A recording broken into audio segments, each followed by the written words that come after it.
Oliedo all the way to the border, they are scattered all over the place. Mr. Speaker, when you sit at the back of an Okada, it's a choice. It's a choice because if you are in the cities, it is a way of trying to avoid traffic. But in the hinterlands and beyond, that is their only means of transport to move around. Statistics from the National Road Safety Commission in the year 2010 had 200 riders killed. In 2017, Mr. Speaker, this shot up to over 100%, to 400. It looks so scary because they are being so lawless, so reckless, and their inability to conform to the road traffic regulations has been a major bother to all of us. As we speak now, Mr. Speaker, foreigners have been joined in the trade along our borders, even in Assam. They are also contributing to crime rates in this country. A few days ago, Mr. Speaker, the Minister of Transport held stakeholder consultation on the Regulation 128, and we invited the Motor Traffic Transport Department of the Ghana Police Service, assemblies in Greater Accra, the DVLA, the Road Safety Commission, the media, NGOs, and medical doctors from Kolebu. And the doctors told us the rate of these accidents that we experience on our roads and the cost to the medical delivery. Because when they are brought into the hospitals, because of an accident, they have to look for money within the hospitals to take care of them before they complete for any fee. So this is a major concern that we're all talking about, Mr. Speaker, that we need to address. It is understood, Mr. Speaker, that Okada is providing some services because of the shortfall of public means of transport in these areas where they operate. It is also bringing incomes to their table, we all agree. But going forward, from these forums that we have with all these stakeholders, we are going to replicate it in the other 15 regional capitals to really find out whether indeed it is feasible for us to look at it all over again. But clearly, as the law states, that it should not be commercialized. That is the angle we want to look at. Then the advocacy in terms of road safety perspective. The police are doing their best, Mr. Speaker. There are a lot of these riders and even drivers who don't want to respect the police. Mr. Speaker, right at the National Theatre traffic light, I have witnessed an NTT driver who is trying to inspect an Okada rider. One was carrying a bag behind him. When the police approached him, he pulled out his bag, he showed his rider's license and the other necessary documents. The other rider, when he saw the police coming, quickly he had to make a U-turn and face the opposite direction I was coming from. This tells you that he is not having the necessary documents. And these are people who are carrying passengers, killing them all over the place, which is a major concern to us. So, Mr. Speaker, yes, they have an issue, they have a case, they are running good services to our people, but let us look at what the law is saying. For now, it is saying that it should not be fictionalized. I am saying, and from the ministry perspective, we are still engaging. We want to listen across the country, and at the day, if it is indeed feasible to look at it, why not? But for now, the law is saying that it is not to be commercialized, and the need for us to make sure that we do what is right to save our people. A lot of people are dying. Last week, we didn't hear the good news on Kintampo and in the central region. It is because riders and drivers have been so reckless on our roads. People are tired. A driver can drive all the way from the south, 12 hours to Wa and beyond. They don't rest. They get to their destination, they make a U-turn, and they want to come back to the south. All these things are happening, and we think that there's a need for us to do a lot of engagement. There's a need for us to do more of advocacy to let our riders and drivers know that life is very important. And I believe that this is what we can do to stop some of these menaces we have on our roads. And I want to thank the Minority Chief Whip for the stimuli address. Thank you so much, Mr. Speaker. Honorable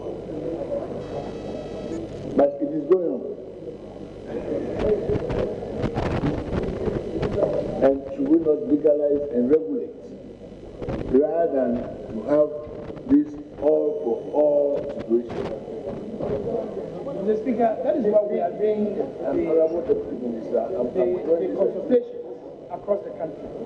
And at the end of the day, we'll look at the recommendations and the conclusions. Thank you. Honorable Abuja, who is the ranking on transport? Those we shall be making a reference out to in a moment. Thank you. Right, Honorable Speaker, I thank you. Yes.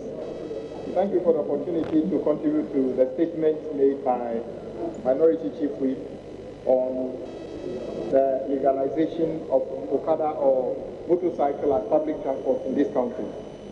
Mr. Speaker, transportation is at the heart of organizing and managing any developing city in the world. Mr. Speaker, when it comes to the use of tricycles or motorbikes as a means of transport in this country, Mr. Speaker, we are all aware, especially those of us who come from deprived community are fully aware that it already exists, that the safest or the quickest or the easiest way of somebody, a pregnant woman moving from home to a health facility in Adatu today, the chances are that that person may be traveling on a motorbike to be able to access health care in Adatu. So it is no longer an issue of whether we need to have motorbikes or tricycles as means of transportation. Mr. Speaker, the truth is that it already exists. And that is why I believe the call by the Minority Chief Whip for us to take a look at possibly legalizing this is a very essential one. Mr. Speaker, a suggestion that this means of transportation also causes accidents and other things cannot be overstated. But Mr. Speaker, so that vehicles and any other means of transportation put forward a situation where people can be involved in an accident. But Mr. Speaker, what is the best practice in situations closer to us? Mr. Speaker, you yourself, a diplomat, and have served in a country very densely populated like India. Today we are told India's population is almost, even the population in Delhi alone is almost 30 million people by estimation, where the population grows about 3 million across the country in a year. Mr. Speaker, honorable members, the background noise. It is, yes. It is quite interesting that when you were to traverse the streets of Delhi, the number of tricycles you see on the road. And Mr. Speaker, surprisingly, I never saw a single tricycle scratch the side of another one. It is quite amazing how they are able to organize this thing. Mr. Speaker, is it possible for Delhi to rely on another means of public transport and take away the tricycles? It will be highly difficult, looking at the size of the city and the number of people who live in there. I thought we could learn from the example of India, how they are able to organize this thing in such a way that it is no longer a wish, it is already happening, and it is not causing the accidents that we are fearing will happen here. Mr. Speaker, I also want to say that in neighboring countries, Nigeria, Togo, and other things, these things do exist.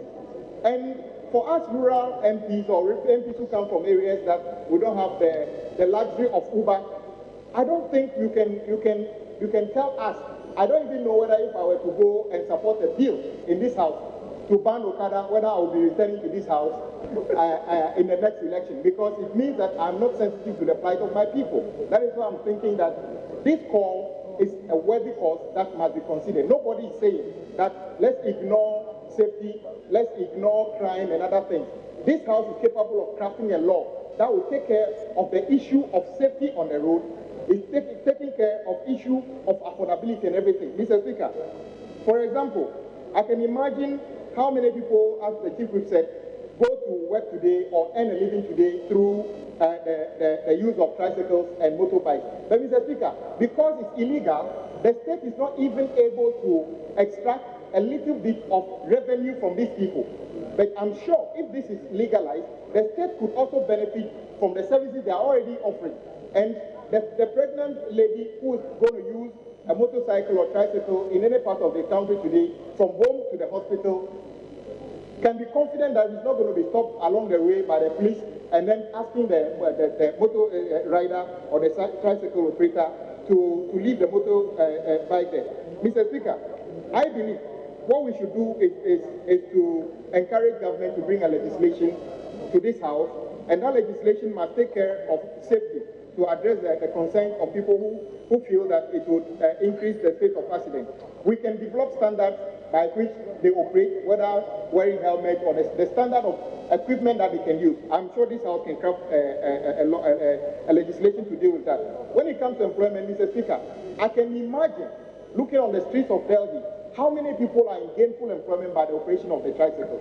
So can it happen in this country that people can be gainfully employed and legitimately by the operation of this means of transport. Whilst we know that the process of development cannot be an event, it's a process, I have no doubt that it is going to be a long period of time before Uber or other forms of taxi get to Adaplu. But in the interval, I'm sure that the legitimate use of motorcycle and tricycle could also provide a means of safe transportation in my community. Mr. Speaker, it's also affordable because the cost of running it is low, so it's passed on to the user. So while maybe an Uber will take, this statistic may not be the best, maybe 10 cities, maybe 50 pesos somebody can afford a service between his home and then a repair facility. Mr. Speaker, it's also convenient because they are smaller in size. They can traverse even places within the community that otherwise which taxis and other standard vehicles may not be able to access. But lastly, Mr. Speaker, I think this state needs revenue as much as we can get to carry out development. I'm sure that the finance minister being here will be happy that if we pass a legislation that allows them to work legitimately and safely, some revenue can come to the state from this. Mr. Speaker, I want to conclude by saying that this House must take this statement very seriously and urge our colleagues who are in government to look at critically proposing a legislation and who will have time enough to consult with stakeholders. Mr. Speaker, your Committee of Road and Transport have been approached by 2 organizations already asking us to support them to bring a legislation for the operation of tricycles to be legalized in this country. And I think it's a proper move that they are making. And I'm hopeful that whenever that bill comes to this House, Mr. Speaker, our colleagues will pay attention to it and remove the dogma that it is a dangerous means of transportation. Mr. Speaker, for the first time, I took a motorbike or a tricycle as a commercial passenger. Was in Delhi. I was quite scared of the speed and the maneuvers, but we arrived safely without any scratch. So, Mr. Speaker, I believe that can happen in this country as well. I urge my colleagues to consider this statement not as one of the statements made and let go, but that, Mr. Speaker, you want to see a conclusion on this, that this House will be part of government effort, if government sees as necessary, to bring a legislation as quickly as possible. So the Okada rider in Adaplu, the tricycle operator in Tamale, does not necessarily see himself as an illegitimate business operator in this country, but essential service provider that can make us all have a better life as a people. Thank you very much, Mr. Speaker, for the opportunity. Yeah. And honorable members of the group, you are not going to wait for the executive. Your committee is going to take the initiative. Honorable First Deputy. Thank you, Mr. Speaker. Mr. Speaker, I regret that I may be the lone voice speaking vehemently against the use of a motorcycle or even a tricycle for commercial purposes. My friend, the Honorable Member Fadaku, gave an example of riding in it in Delhi. I did in Dhaka, and I was nearly crushed by a bus. Very nearly crushed by a bus. The riders there are behaving like out here. Practically every bus you see in Dhaka is scratched because the tricycle operators are forcing their way in between and they are scratching, and they are being crushed left and right. So far, the arguments made by the maker of the statement, the speaker, supporting the use of motorcycle or tricycle for commercial purposes is rather one-sided. I would have wished that we would send the delegation to the hospitals that are on the west coast from Nigeria all the way to Togo, Benin, and see the number of limbs that have been severed of the human body. When I was part of a road safety delegation, we visited there, and they showed us the evidence, the number of people whose limbs, either left hand or right hand or part of the body, have been severed from the right of the body in motor accidents. Mr. Speaker, the statistics does not talk about that one. Most of the riders, Mr. Speaker, currently in Kumasi, in particular in the Honorable Mustafa's constituency, where the most of them operate, about 90% of them are below 18 years. They are 14, 15-year-old boys. They are leaving school, going to operate Okada. They are not licensed. And by law, they are not permitted to operate any commercial vehicle. And yet, that's what they are doing. When my friend, the maker of the statement, says you regulate, there is already regulation. The road traffic regulation regulates all motor vehicles, including motorcycles and tricycles. Whether commercial or private, the law is the same.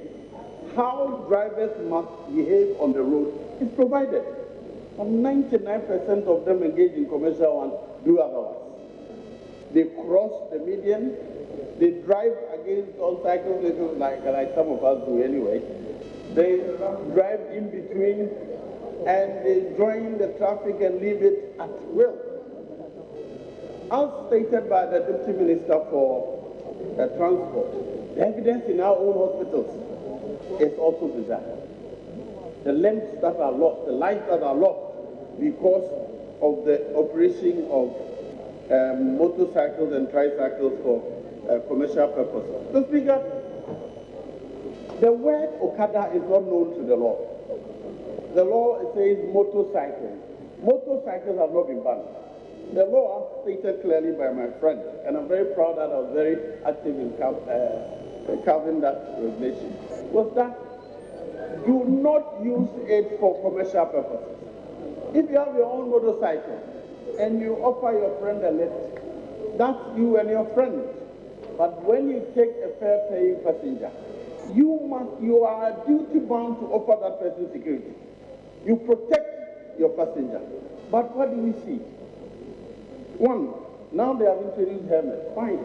But even vehicles, however well crafted, they are provided with seat belts. With all the glass and roof around you, you are also provided a seat belt so that in a case of an emergency, you are protected. Do we have any seat belts on motorcycles? Where do you hold as the pillion rider, the passenger? That is the kind of danger we are saying that because there's want, because there's need, we should subject Ghanaian travelers to. No, I don't think that this parliament or any responsible executive should take that step of putting Ghanaians into that danger and that risk. Mr. Speaker, we appear to want to put convenience of everything else. Convenience. It is convenient, yes. And the traffic situation, because they do not follow the road traffic regulations, they reach faster. They will drive on the sideways. They will drive against the traffic. They will use areas where we are not permitted to drive, so they will reach faster. It is convenience achieved through illegality. And Parliament should not be seen to be the one that is providing that kind of access, an opportunity for people who use inconvenience. Because one major source of the traffic is the discipline of drivers. And the motor riders and the tricycle riders are a major contributing part to the traffic situation we have. So if we want to ensure that discipline on the road, rather we should ensure that people follow the law. We should ensure that motorcycles join the queue. The Speaker, in 2008, I participated in a road driver testing exercise in Bedford. It was part of my training as DVLA Chief Executive. And if you're going to do a riding test, we follow you with a vehicle and see how you ride. And it was interesting. No rider was riding in the median. So how come that they are not permitted to drive in the median in between traffic? He said, well, you are part of the traffic, so you cannot be in between two vehicles. And so they respect the rules over there. And if you're caught, you'll be dealt with. The reverse is the situation here. Motor riders, whether it's commercial or private, do not respect the rules. They join the road anyhow, and they cause accidents, and they subject their pillion riders to severe. But Mr. Speaker, if you take a city like Tamale, because motorcycle is a major means of transport, the road designs are taking notice of that. And if you look at the highway, the major highway in Tamale, apart from the main road, there's also a path designed for riders, motorcycle and bicycle riders, so that they do not interfere in the vehicles on the highway. If we want, that is what we should be advocating. One city bus can accommodate the people, 50 of the people of motorcycles, one bus. If it comes to fuel, the bus will use much less. It will endanger the environment much less, and the road will be safer. We should be advocating for more metro mass buses and creating bus lanes for easy access, whilst we don't have the trains here. But we should not compound the problem by putting onto our roads motorcycles. All of us will regret it, from what I've seen at countries where that has become the major thing. In some countries, in Dhaka, I've even ridden at the back of a bicycle as a means of commercial transport. But it will take you 1 hour to traverse a distance of about 1 kilometer. That is how difficult the situation is. And with that, the riders are forcing their way through left and right. So, Mr. Speaker, convenient as it may be, it is a major source of indiscipline and lawlessness that we should not encourage. And I encourage that the law should stand as it is. Rather, we should advocate for more metro mass buses so that we can move the people en masse rather than moving them one person at a time. And thank you, Mr. Speaker.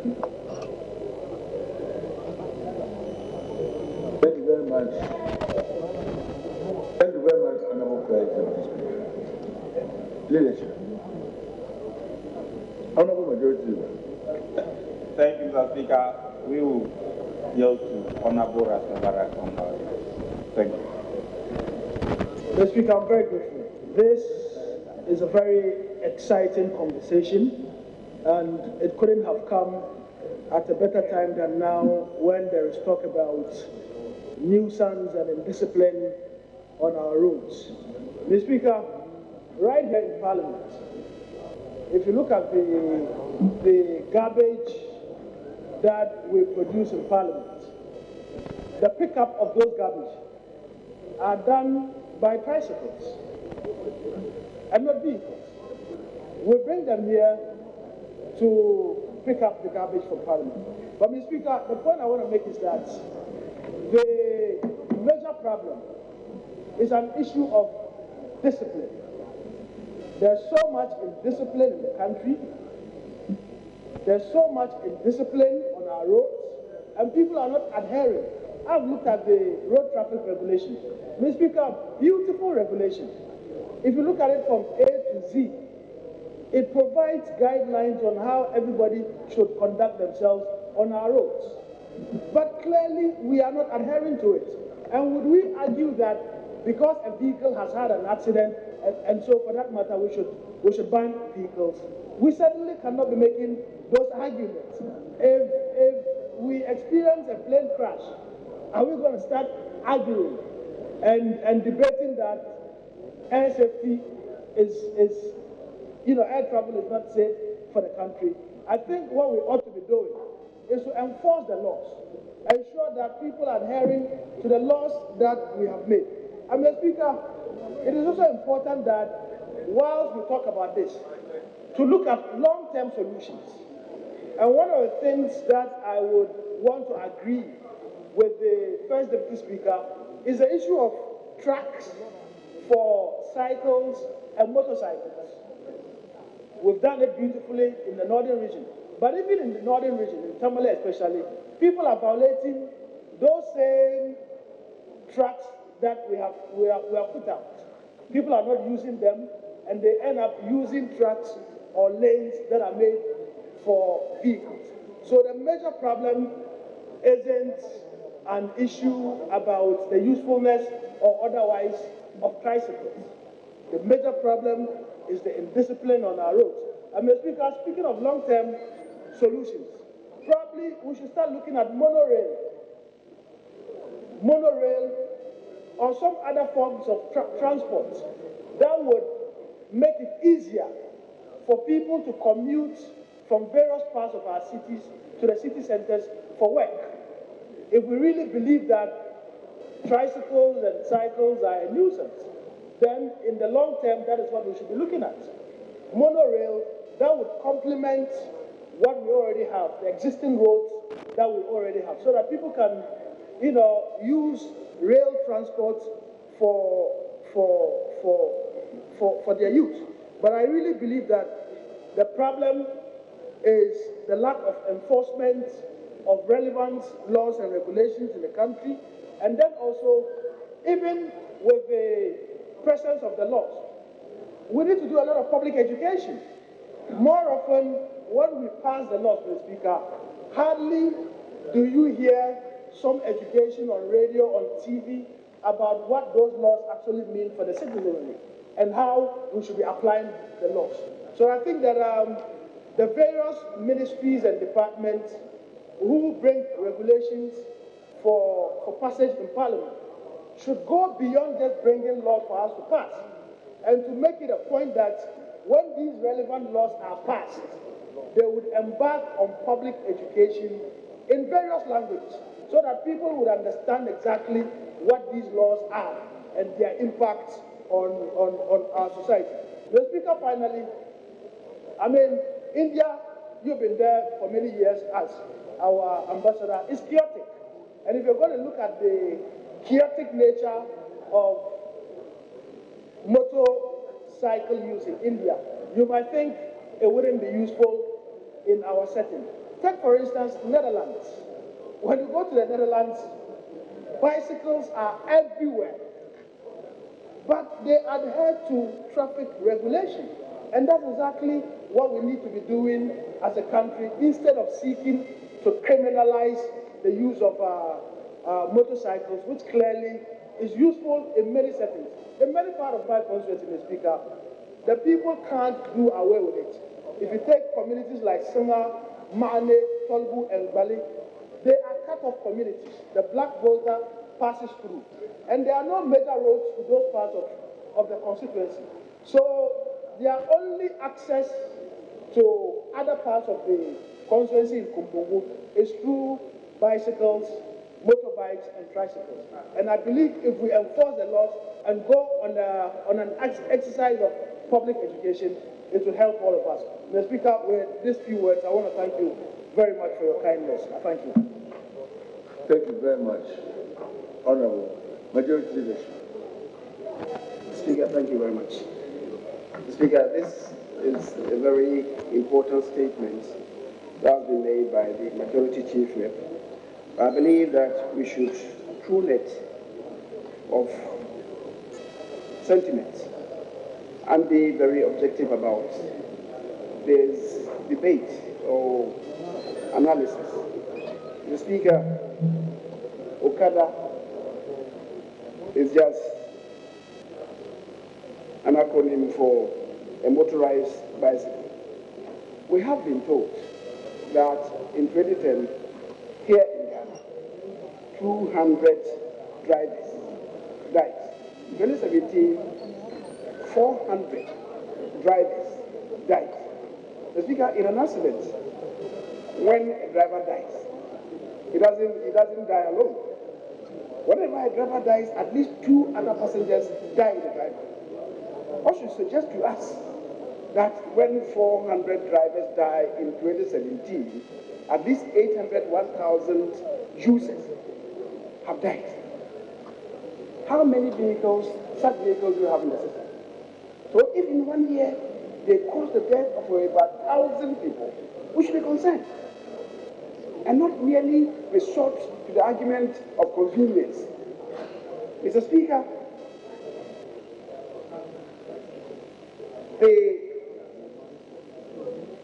we know what many of them do in the system. They hit and run, they hit pedestrians who are crossing the way, even when vehicles have stopped. They don't stop. They hit pedestrians and run away. We know they happen on a daily basis. Mr. Speaker, a tricycle simply is not made to carry passengers. It is not. And that is what was alluded to by my colleague, the first deputy speaker. Why? Because it doesn't come with any seat belts in the first place. It is not made to carry passengers. It may be used for courier services. The Speaker, if a farmer is going to a farm and decides to go with a tricycle to carry load, that certainly should be permissible, but certainly not to ferry passengers. Mr. Speaker, as the chief whip says, the technology Okada originates from Nigeria. The first person who engaged, the private person who started commercial airlines. One Gabriel, yes, he hails from a community in Edo called Okada. So when he established the airline, he named the airline after his own village. It was called Okada Airlines. It was the first private commercial airline in Nigeria. And because of its swiftness, the Speaker, the Pedro system that was in Nigeria came to be known as Okada. And then when the factory collapsed, the factory that was assembling Pedro vehicles collapsed, and then entered the bicycles. He then came to rename the bicycles Okada because of its fastness, because of its swiftness. Mr. Speaker, there is an express law in place prescribing and indeed prohibiting the commercial use of bicycles and tricycles. Why are we saying that in the face of that, we still should legalize their use because of convenience? Mr. Speaker, there is a law in this country which prohibits the use of chainsaws. If you fell a tree in the forest, you are supposed to cut it to a sawmill for it to be sawed. Mr. Speaker, our people returned from Nigeria in 83, 84. They came with chainsaws, and we allowed them to use chainsaws in the forest. Today, what we have? Mr. Speaker, in the early 80s, the forest cover of this country at that time was over 800,000 hectares. Today, no thanks to chainsaw operations, it's in the region of about 450,000. We have depleted our forest completely, no thanks to the chainsaw operators. And we are saying that we should allow them for reasons of convenience, because people cannot pay, we should allow them to use it. Mr. Speaker, the cure is in what the first officer related to. Let's buy more buses. Let us buy more buses, more coaches. Mr. Speaker, when Metro Mass was introduced, don't forget, at Kasua, the truck drivers destroyed some of the buses because they thought it was going to take away their bread from them. So they said we should stop them. Mr. Speaker, today, on our roads, an Okada or a tricycle is ahead of you. Look at the tires. The V shape of the rear tires.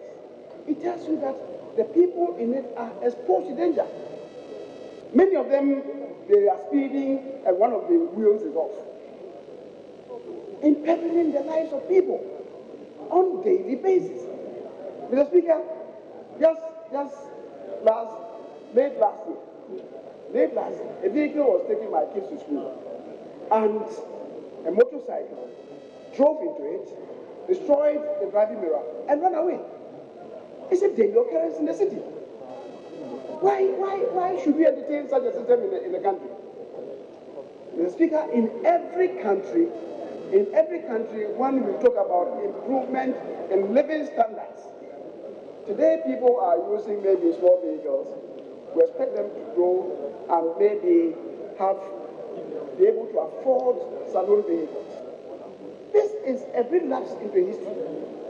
It's a relapse into history. And we're saying we should encourage this. Just because I disagree. I disagree with those of them who are using the argument of convenience and affordability. Mr. Speaker, there is a law. There is a law against the smoking of hard drugs. People are doing that for reasons of convenience. So we should legalize it. But what is this? I strongly disagree.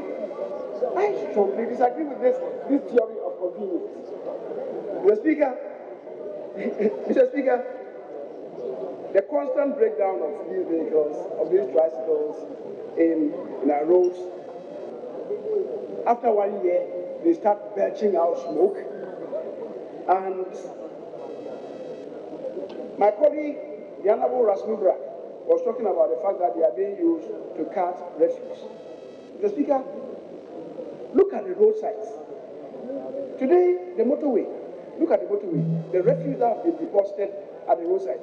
In the night, they are the people who are depositing the refuse there. They are the people who are depositing the refuse there. And you are saying that we should sit here and encourage them. There is a new road that has been made recently behind the University of Ghana. That is from Gimpa. So every night, go and see them every night after 10 o'clock. Those of them carting refuse are depositing the refuse there. We should encourage such people. Mr. Speaker, so I think that we should be very careful. As I'm saying, it's a useful statement that he has made, but we should not rush to support this at all. We should do serious introspection and do serious study into this before, if we have to repeal the already existing law which prohibits issues, we will come and confront ourselves with that. Mr. Speaker, we are talking about petty thievery in the community. These days, most of criminalities that happen to us in the night, people are using vehicles, motorbicycles to commit them. Most recently, what happened in Kumasi at the NDC headquarters, using motorbikes to commit such heinous crimes, driving away, and we are saying that we should encourage the commercial use of these vehicles, motorcycles and tricycles. I strongly disagree. However, Mr. Speaker, if the House, in its wisdom, think that we should reconsider it, well, we should lend ourselves to it. But I believe we should not rush. We should not rush to legalize such a regime. We shouldn't. Mr. Speaker, thank you very much for the opportunity.